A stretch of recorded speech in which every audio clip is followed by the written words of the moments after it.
客家风情。 Learn about another voice and culture of Taiwan with We Love Hakka.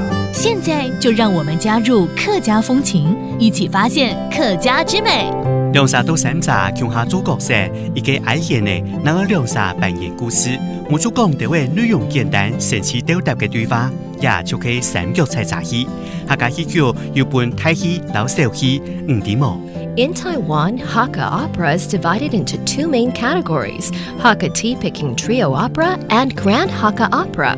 The performances range from traditional mythological stories to contemporary social dramas, highlighting the hardworking, resilient, and wise nature of the Hakka people.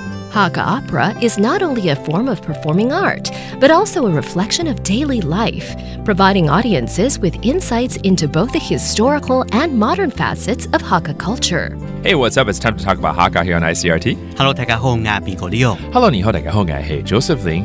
我们这个月好像都在聊戏剧的东西对啊，比如布袋戏，布袋戏，今天你聊到什么大戏跟小戏，是不是？对，大戏一般来说就是那个客家大戏嘛，你有听过排场很大的舞台剧一样那个布景啊、道具、服装啊，很盛大，然后非常华丽的这样的一个戏剧啊。那小戏呢？一般小戏组成成分很简单，就3个人，可能有一个呢拿着胡琴，然后另外2个人呢就开始来演戏了哦。他可以在这个，譬如说庙会的一个小角落，那也可以到这个学校的教室里头，直接就2个人就会开始说故事啦。透过这样的一个戏剧的一个表演方式，能够认识到客家文化。三角采茶戏就是用这样的方式来呈现的啦。三角采茶戏 ，Tea Picking Opera，Yes。那大戏呢？有什么客家大戏可以介绍给大家呢？今年就是有一个精致客家大戏《大山客》。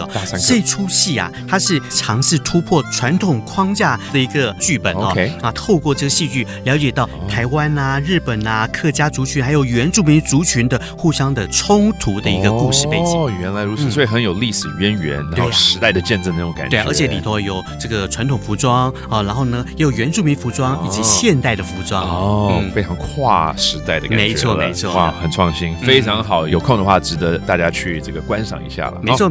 好，那我们再来教几个单字了，包括这个采茶戏的 Tea Picking Opera，How do you say that？ 采茶戏 ，And then there's the Grand Hakka Opera， 就是客家大戏。Hakka 台戏 And finally, it's all about the performing arts， 也就是表演艺术。表演艺术 Okay, 艺术 that's an art form, and 表演 is performing. There you go. If you get a chance, go catch these shows in Hakka, and thank you so much for listening. 什么大家？俺只说张来了。客家风情由客家委员会监制。 We Love Hakka has been brought to you by the Hakka Affairs Council.